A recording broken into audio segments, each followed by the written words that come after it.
This is for about Opa take his old car to a wedding, get the trailer for it, and then it come again, and then that's what the news and for again, and then that's what the news.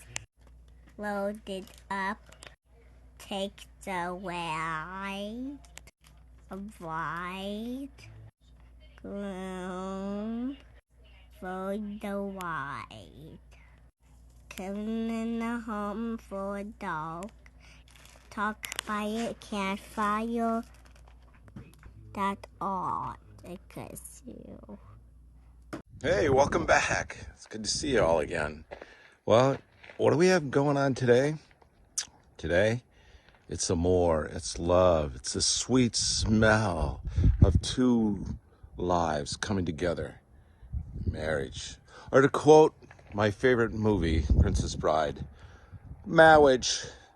Marriage is what brings us together today. Anyhow, and it involves, of course, the sweet Model A.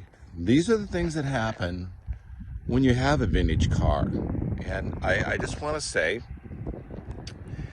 if you're thinking about doing it, do it. Having a vintage car takes you places that you wouldn't normally go. So today, we're going to celebrate the marriage of Adam and Leah.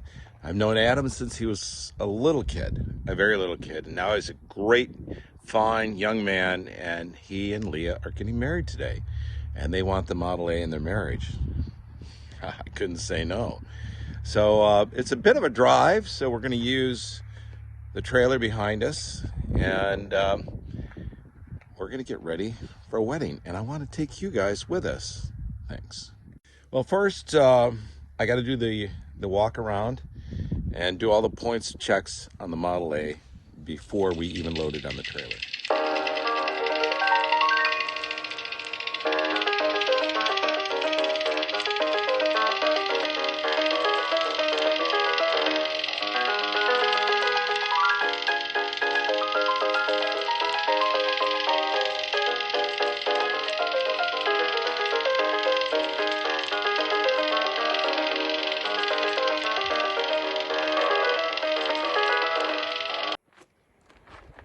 Well, we got the Model A all decked out, ready to go. Did my check, loaded on the trailer. Now we're off to the wedding. My part's easy, but I'm going to enjoy it. It's a real blessing to be able to do this. And I'm so glad that you guys are coming with me. But I can't go like this. I mean, that would just be wrong. What they need is a driver who's from 1929. And with the, I'd like to say the magic of radio, but this isn't radio. But some kind of magic, we will have that guy. Hey, I'm the guy. This is gonna be fun and I'm glad you're going with us. I'd let you ride in the Model A on the way down to the wedding, but I checked the state laws and that would be illegal. But you will be joining us.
Well, it was a great wedding, and we got the car on the trailer. Fraught with peril, though, fraught with peril, because I put the tire gloss on when I'm gonna, yeah, I put the tire gloss on when it was on the trailer. It all got over the galvanized bottom, and it's like being on ice. So the car is sliding when we go around turns. But it was a great wedding, and the bride and groom had fun. I enjoyed chauffeuring them around in the old Model A, and I appreciate y'all coming with me, enjoying the wedding and the ride. Like I said, I'd let you ride in the back, but it's illegal in the state I live in, and so I can't do that. And we got to be up there in the pickup truck, taking this baby home. But as I said, having a vintage car opens a lot of doors for adventures, more than just riding it around in the country, which I enjoy anyhow. But it was a lot of fun to take the young couple from the church to the reception, and just to be with them and be part of their day. Probably wouldn't have happened if I didn't have the Model A. So I would encourage any of you out there, if you're thinking about getting a vintage car, it doesn't have to be a Model A, do it. You'll never regret it. It's worth it. And as always, stick around for the fireside chat coming up. What a wedding. That was a great time. Yeah. I wouldn't even been in that wedding if it wasn't for that old car. And, we drove off with the bride and groom, and they seemed very, very happy. I got to dance with my wife, had a good meal, saw some old friends. It was really a great time. And love is a great thing. It's one of God's greatest gifts to us. It says, "For God so loved the world that he gave his only son. Whoever believes him should not perish, but have everlasting life." That's quite a gift. But let's draw a lesson with the old car. And love.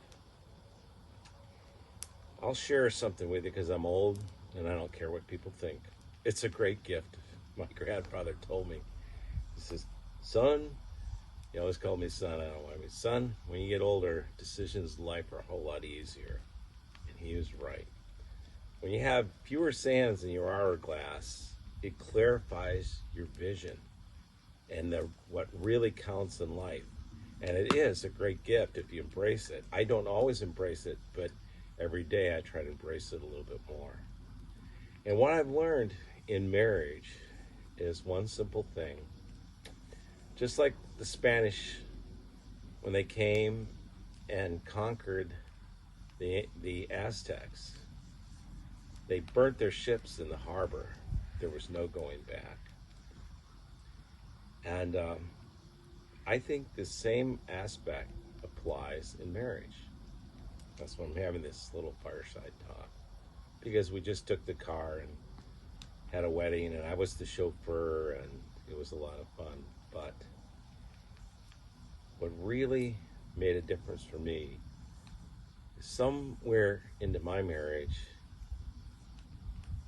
and I'm sorry to say that it was not the first or second year, but subsequently too many years into it, I made the decision. Divorce was not on the table. And I drove that stake hard into the ground, and I had help from above to do that. And when I made that decision, I started to work on what the problems were. And I found out most of them were me. But that didn't come until I said to myself, divorce is not an option.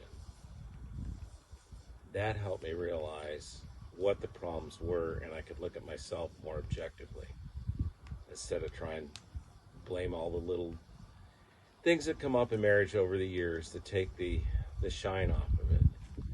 And it's so easy to just point at the other person.